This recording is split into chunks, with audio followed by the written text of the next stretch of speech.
अस्सलामुअलैकुम। Family cuisine में आप सबको खुशामदीद। आज हम बनाने जा रहे हैं मीठी टिक्की जो कि रजब के महीने में बनाई जाती हैं।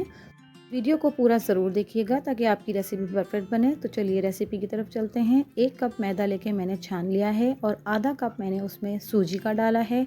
2 टेबलस्पून में इसमें तिल के शामिल करूँगी और आधा कप मैं इसमें पिसी हुई चीनी का शामिल करूँगी और इन्हें अच्छी तरह से मिक्स कर रही हूँ। यहाँ मैं 3 टेबलस्पून घी के शामिल कर रही हूँ। हमें इसमें घी बहुत ज़्यादा नहीं डालना वरना ये हमारी खस्ता नहीं बनेगी।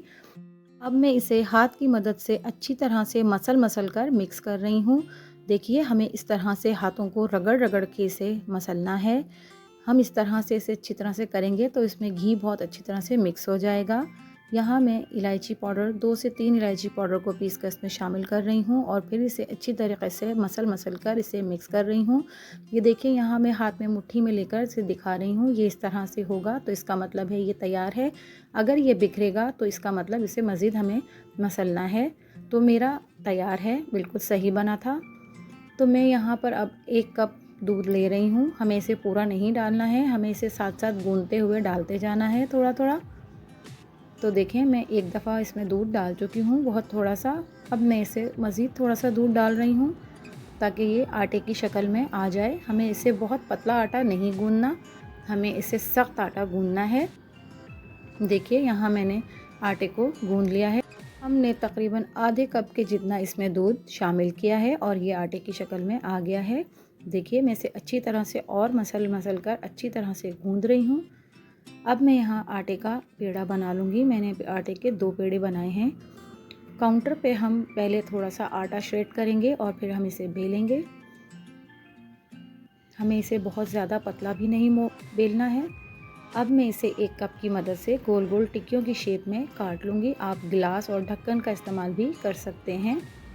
तो देखिए यहाँ मैंने तमाम टिक्कियों को काट लिया है और ये जो साइडों से बैटर बच गया है हम इसे वेस्ट नहीं करेंगे, हम इसे दोबारा से बना लेंगे।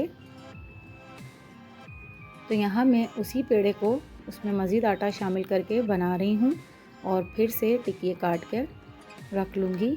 तमाम बैटर को मैं इसी तरह से तैयार कर लूँगी जब तक हमारी यहाँ पर टिक्कियाँ बन रही हैं। अगर आपने मेरे चैनल को सब्सक्राइब नहीं किया है तो उसे सब्सक्राइब कर लीजिए, पास में लगे बेल आइकन को भी दबा दीजिए। इससे मेरी वीडियोस की नोटिफिकेशंस आपको सबसे पहले फ्री में देखने मिलेंगे। वीडियो को बिना स्किप किए पूरा देखा कीजिए और लाइक भी ज़रूर किया कीजिए। तो इसी तरह से जो आटा हमारा बचता जाएगा हम इसकी टिक्की बना लेंगे। यहाँ मैंने तमाम आटे की टिक्की बना ली हैं।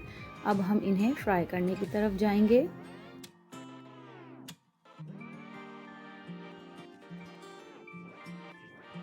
पैन में हम तेल को हल्का सा गरम कर लेंगे। बहुत तेज़ हमने ऑयल को गरम नहीं करना है तो ये जल जाएंगी और कच्ची रह जाएंगी। तो देखिए हम तेल में जब इसे डालेंगे तो ये तेल में डूब जाएंगी और जब ये पकने लगेंगी तो देखें ये तेल के ऊपर आ गई हैं। अब हम इन्हें पलट देंगे। 5 मिनट के बाद हमने इन्हें पलटना शुरू किया है, उससे पहले हमने इन्हें बिल्कुल भी नहीं छेड़ा।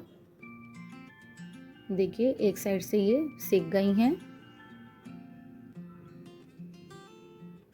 और कितना खूबसूरत और लाजवाब सा कलर आ रहा है। तो अब मैं इसे दूसरी तरफ से भी पलट दूंगी। तो देखिए कितनी खूबसूरत सी हमारी टिक्की तैयार हुई है। इसी तरह से 5 मिनट के गैप से हमने इसे हल्की आंच पर पका लेना है, बहुत ज़्यादा तेज़ आंच पर हम इसे नहीं पकाएंगे। तो देखिए यहाँ पर मेरी टिक्कियाँ तैयार हो गई हैं। अब मैं इन्हें निकाल लूँगी। इन टिक्कियों को बहुत सी जगहों पर रजब के महीने में बनाया जाता है और इन्हें कुंडों की टिक्की भी कहा जाता है। इसी तरह से मैं अब दूसरे बैच को भी तैयार कर लूँगी। टिक्कियों को डालकर मैं इन्हें भी इसी तरह से पका लूँगी। यहाँ भी हमारी टिक्कियाँ बहुत अच्छे से तैयार हो गई हैं। आप भी इन्हें अपने घर पर ज़रूर ट्राई कीजिएगा मेरी रेसिपी से और अपना फीडबैक कमेंट्स के ज़रिए ज़रूर दीजिएगा। तो यहाँ हमारी तमाम टिक्कियाँ बनकर तैयार हो गई हैं। मैं इन्हें प्लेट में निकाल रही हूँ। तो अगर आपको मेरी वीडियोस और मेरी रेसिपीज़ पसंद आती हैं तो मेरे चैनल को लाइक, शेयर एंड सब्सक्राइब कीजिए। वीडियो को पूरा ज़रूर देखा कीजिए और लाइक भी ज़रूर किया कीजिए। मिलती हूँ नई रेसिपी के साथ। अल्लाह हाफ़िज़।